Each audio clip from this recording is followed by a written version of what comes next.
I'm available 24/7 to help solve issues. Right. Call me 3 a.m. on a Sunday morning, I don't care. A cross-pollination of Thomas Edison and Tony Stark, Elon Musk. Were you a little naive when you thought I can easily build an electric car and a rocket? I didn't think it would be easy. Like I said, I thought they would probably fail. But you know, like creating a company is almost like having a child. So it's sort of like, how do you say your child should not have food?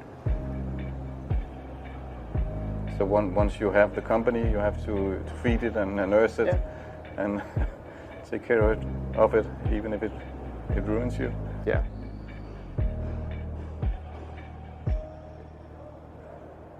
But suppose there were some tough times in 2008, end of 2008. How did you get through that period of crisis? Yeah. Can we just break for a second? Sure, of course. You want to wait a little while? Yeah, sure hope it was worth it. Sure hope so. Sure hope it was worth it. It's everything. And I was borrowing money from friends to pay the rent. Well, I mean, Tesla really faced a severe threat of death due to the Model 3 production ramp. Essentially, the company was bleeding money like crazy, and just if we didn't solve these problems in a very short period of time, we would die. And it was extremely difficult to solve them. How close to death did you come? Within single-digit weeks. 22 hours a day, or like what? How many I hours? was working, so 7 days a week, sleeping in the factory. I worked everywhere from I worked in the paint shop, general assembly, body shop.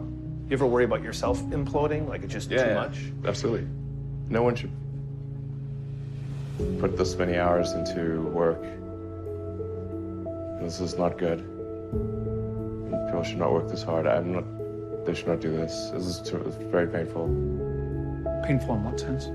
It hurts my brain and my heart.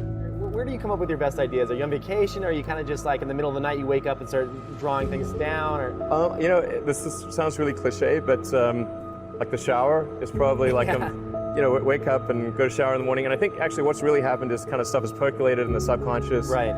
And it's not really occurring in the shower, but you're kind of getting the results of last night's, computation, basically. Right. Whatever area that you get into, given that, even if you're the best, there's always a chance of failure. So I think it's important that you really like whatever you're doing. If you don't like it, life is too short. I'd say, also if you like what you're doing, you think about it even when you're not working. I mean, it's something that your mind is drawn to, and if you don't like it, you just really can't make it work, I think. When you had that third failure in a row, did you think, I need to pack this in? Never. Why not? I don't ever give up. I mean, I'd have to be dead or completely incapacitated. Starting a business, I'd say, number one is have a high pain threshold. That's it. There's a friend of mine who's got a good saying, which is that starting a company is like eating glass and staring into the abyss. Okay, that's generally what happens, because when you first start a company, there's lots of optimism and things are great, and then so happiness at first is high. Then you encounter all sorts of issues, and happiness will steadily decline, and then you'll go through a whole world of hurt. And then eventually, if you succeed, and in most cases you will not succeed, and Tesla almost didn't succeed, came very close to failure. Then if you succeed, then after a long time you will finally get back to happiness. I think too is you've got to make sure that whatever you're doing is a great product or service. It has to be really great. And I go back to what I was saying earlier, where if you're a new company, I mean, unless it's like some new industry or new market that, if it's an untapped market, then you have more ability to, the standard is lower for your product or service. But if you're entering anything where there's an existing marketplace against large entrenched competitors, then your product or service needs to be much better than theirs. It can't be a little bit better, because then you put yourself in the shoes of the consumer and they say, why would you buy it as a consumer? You're always going to buy the trusted brand unless there's a big difference. So a lot of times, entrepreneur will come up with something which is only slightly better. And it can't just be slightly better. It's got to be a lot better. Number 3, I'd say, is constantly seek criticism.